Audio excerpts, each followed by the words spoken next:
बहुत साल पहले पर्सिया के एक शहर में कालीन का एक व्यापारी रहता था। उसके दो बेटे थे, कासिम और अली बाबा। उसका व्यापार अच्छा चल रहा था, लेकिन कुछ समय बाद उसकी मौत हो गई, जिसके बाद बड़े बेटे कासिम, जो कि लालची व्यक्ति था, उसने सारे व्यापार पर कब्जा कर लिया और अली बाबा को घर से निकाल दिया। जिसके बाद अली बाबा और उसकी बीवी दूसरी जगह जाकर रहने लगे और गरीबी में जीवन बिताने लगे। अली बाबा जंगल में लकड़ियां काटकर बेचता था और अपनी बीवी और बच्चों का पालन पोषण करता था। यह सब ऐसे ही चल रहा था कि एक दिन अली बाबा जंगल में लकड़ियां काट रहा था तो उसने 40 घुड़सवार को जंगल में से गुजरते हुए देखा। वह एक पेड़ के पीछे छिपकर यह सब देखने लगा। उसने देखा उन सभी घुड़सवार के साथ एक पोटली थी और उनके पास खंजर भी था, जिससे अली बाबा समझ गया कि यह सब चोर है। वह उन सभी को देख ही रहा था कि वह सब 40 चोर एक छोटी पहाड़ी के सामने जाकर रुक गए। उन चोरों के सरदार ने पहाड़ी के सामने जाकर खुल जा सिम सिम बोला, जिसके बाद पहाड़ी में से एक खुफिया दरवाज़ा खुल गया और सारे चोर अंदर चले गए और वह दरवाज़ा बंद हो गया। यह सब देखकर अली बाबा बहुत हैरान हो गया। वह उस पहाड़ को ऐसे ही कुछ समय देख रहा था कि वह खुफिया दरवाज़ा फिर खुला और उसमें से 40 चोर निकले। उनके सरदार ने पहाड़ी से कहा कि बंद हो जा सिम सिम, जिसके बाद वह खुफिया दरवाज़ा बंद हो गया और 40 चोर वहां से चले गए। अली बाबा को बहुत जानने की इच्छा हुई कि आखिर उस पहाड़ के खुफिया दरवाजे के अंदर क्या है। वो यह जानने के लिए उस पहाड़ के पास गया और जो चोरों के सरदार ने शब्द बोले थे वही शब्द बोलने लगा, खुल जा सिम सिम। उसके यह बोलने के बाद दरवाजा फिर खुल गया और अली बाबा गुफा के अंदर चला गया। गुफा के अंदर अली बाबा ने जाकर देखा कि गुफा में बहुत सा सोना, चांदी, हीरे, जवाहरात और सोने के सिक्के रखे थे। वो यह सब देखकर बहुत खुश हो गया। उसको समझ आ गया था कि सभी चोर अपनी चोरी और लूट का माल उस पहाड़ी की गुफा में छुपाते हैं। उसने कुछ सोने के सिक्के एक पोटली में भरे और बंद हो जा सिम सिम बोलकर उस गुफा का दरवाजा बंद करके वहां से चला आया। उसने यह सारी बात जाकर अपनी बीवी को बताए और वह सिक्के दिखाए, जिससे उसकी बीवी बहुत खुश हो गई। अली बाबा ने अपनी बीवी को सोने के सिक्के गिनने के लिए अपने बड़े भाई कासिम के घर जाकर तराजू लाने के लिए कहा और बोला कि किसी को इस बारे में न बताएं। अली बाबा की बीवी तभी कासिम के घर गई और उसकी बीवी से तराजू अनाज तोलने के लिए मांगा। कासिम की बीवी बहुत चालक औरत थी।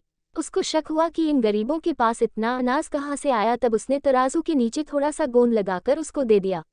रात को अली बाबा और उसकी बीवी ने सोने के सिक्के तोले और सुबह वह तराजू कासिम की बीवी को लौटा दिया।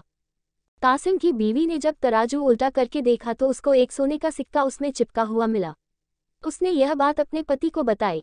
यह बात सुनकर कासिम अपने भाई अली बाबा के पास गया और उसको सहानुभूति दिखाकर उससे सारा राज जान लिया। अली बाबा ने उसको सारी बात बताने के साथ दरवाजा खोलने के लिए खुफिया शब्द खुल जा सिम सिम भी बता दिए। कासिम यह सब जानकर अपने साथ कुछ खच्चर को लेकर उसी पहाड़ी के पास चला गया। उसने खुल जा सिम सिम बोला और दरवाज़ा खुल गया, जिसके बाद वह उसके अंदर चला गया।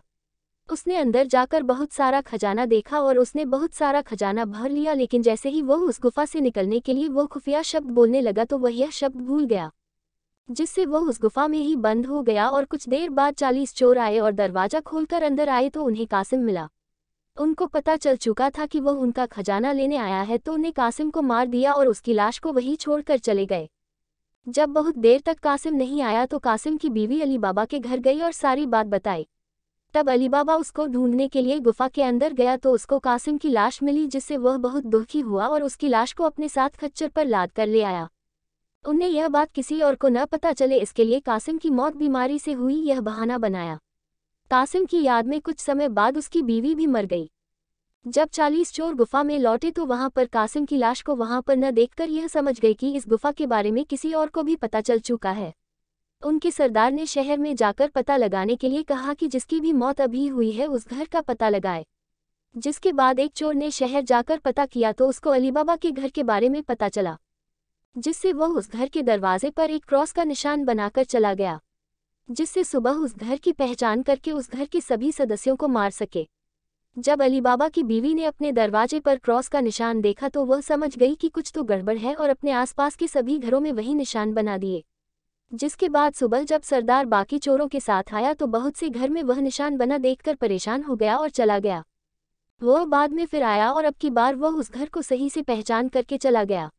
वह रात को एक तेल का व्यापारी बनकर आया और उसने 40 पीपों में अपने सभी चोरों को छुपा दिया और एक पीपे में दिखाने के लिए तेल डाल दिया।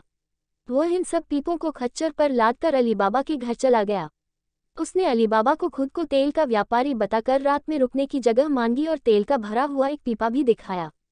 अली बाबा ने उसको तेल का व्यापारी जानकर उसके रात में रुकने की बात मान ली और उसको खाना भी खिलाया। लेकिन अली बाबा की बीवी को उस पर शक हुआ तो उसने उसके पीपों को चेक किया और उसको थोड़ा थका थका कर देखा तो उन सभी में से चोरों की आवाज़ आई। तब अली बाबा की बीवी ने तेल का भरा हुआ पीपे में से तेल लिया और उसको अच्छे से गर्म करके उन सभी 40 चोर वाले पीपों में डाल दिया, जिससे उन सभी चोरों की मौत हो गई। जब उनके सरदार ने रात में आकर अपने चोरों को बाहर निकलने की आवाज़ दी तो कोई आवाज़ नहीं आई, जिससे उसने पीपा खोलकर देखा तो सब चोर मरे हुए थे। यह देखकर वह बहुत डर गया कि अली बाबा उसको भी न मार डाले। इसी डर के मारे वह वहां से भाग गया और बहुत दूर चला गया। सुबह अली बाबा की बीवी ने सारी बात अली बाबा को बताई। अब 40 चोर के सब खजाने का मालिक केवल अली बाबा ही था और जिससे वह बहुत अमीर हो गया और खुशी खुशी अपने बीवी और बच्चों के